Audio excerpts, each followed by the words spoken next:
Nah, ini adalah jantung pisang kepo ya. Pisang kepo saya yang baru saja saya ambil.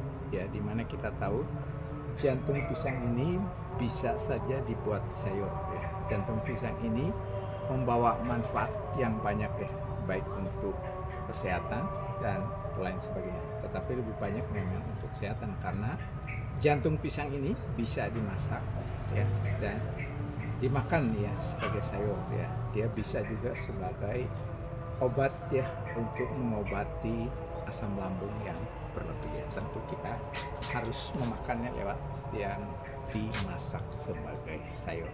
Nah, ini saya sedikit menunjukkan ini adalah produksi jantung ya dari pisang kepo saya yang ada di belakang, yaitu pisang kepo sobo. Saya coba akan tunjukkan. Jantung pisang yang belum diambil, yang sana itu yang sudah diambil tadi ya. Nah, ini batang pisangnya besar-besar nih. Ini pisang kepo sobo ya. Nah, terus kita akan coba lagi ya. Jadi di sini kebun pisangnya lumayan. Ini adalah pisang Papua ya. Ini juga buahnya manis sekali ya. Terus yang sebelah sini ya, saya mau tunjukkan ya, sebelah sini ya. Sebelah sini nih ada pisang Ambon nih. Pisang Ambon nih juga sudah hampir matang nih, pisang Ambon sudah hampir matang ya. Nah ini ya adalah pisang kepok sobo ya. Pisang kepok sobo batangnya besar-besar ya, batangnya besar-besar ini ya. Nah, ini yang ada di belakang rumah. Nah, ini pisangnya, terus ini ya. Nah, ini besar-besar ya pisangnya ya. Ini pisang kepok sobo. Nah, ini ya. Ada 3 tundun atau 3 tandan ya kepok sobo yang ada di belakang sini, sama 1 pisang kepok kepok yang sobo juga ya, karena kepok kuning tidak ada di sini. Nah, ini pisang Ambonnya. Nah, kita ngelihat ya di sini. Nah, di sini tempat penumpukan daun-daun ya, daun-daun pisang ya, segala macam daun saya tumpuk sini. Nah, dia akan hancur dengan sendirinya ya, dia akan hancur dengan sendirinya menjadi pupuk. Nah, contohnya begini ya. Nah, kemarin itu ada 1 batang besar segini ya, saya tebang ya, terus dibiarkan 3-4 bulan dia udah hancur. Ini adalah bekas 1 batang ya besar yang sudah hancur ya, sudah rata sejajar dengan tanah, dia akan menjadi tanah. Nah, jadi ini kita tumpuk-tumpuk ya, pelepahnya, daun-daunnya atau batangnya kering-kering ya. Nah, dengan sendirinya dia akan menjadi humus atau menjadi pupuk. Demikian pun juga ada kayu kayak begini ya.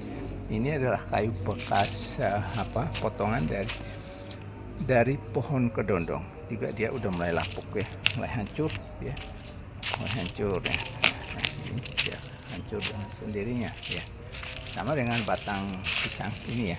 Batang pisang ini dia patah ya, dia patah karena kena angin ribut gitu ya. Jadi dia patah, waktu itu sudah berbuah tapi setengah tua gitu. Tapi akhirnya buahnya bisa dimakan juga ya di sini. Jadi dia udah tua. Dia patah ya, akhirnya kan batangnya dia tadi yang besar ya, dia mulai hancur, mulai terurai dan kelak akan menjadi humus juga ya. Jadi seperti ini ya, batang ini ya, dia aslinya kan dari batang, tapi lama-lama ya karena sudah ditebang terus dia akan hancur dengan sini jadi tanah, dan sebentar lagi akan menghilang dari sini karena udah ditebang ya. Nah, itulah proses sedikit ya kalau kita memelihara pisang ya. Memelihara pisang sebenarnya tidak sulit ya untuk kita membuang daun batang setelah kita menebang pohonnya itu. Kita tidak kesulitan ya untuk membuangnya kalau kita masih punya ruang terbuka, nggak usah besar-besar, sedikit aja nggak apa-apa. Kita pakai untuk menumpuk batang dan daun-daun yang kelak akan menjadi humus. Jadi kita tidak perlu misalnya menyewa orang atau menyuruh orang untuk membawanya membuang ke tempat yang jauh, tapi cukup di halaman rumah kita atau di belakang saja ya, dia akan kelak menjadi humus yang bagus, humus yang baik sekali ya. Nah, seperti ini satu batangnya juga ditebang mungkin sebulan yang lalu ya, dibiarkan, akhirnya dia dengan sendirinya akan hancur dan roboh. Nah, ini akan batang-batang pisang ini kelak menjadi humus yang sangat baik ya. Mungkin itu sedikit cerita ya, sedikit cerita dari kebun kita di belakang rumah sini ya, gitu ya. Oke, terima kasih.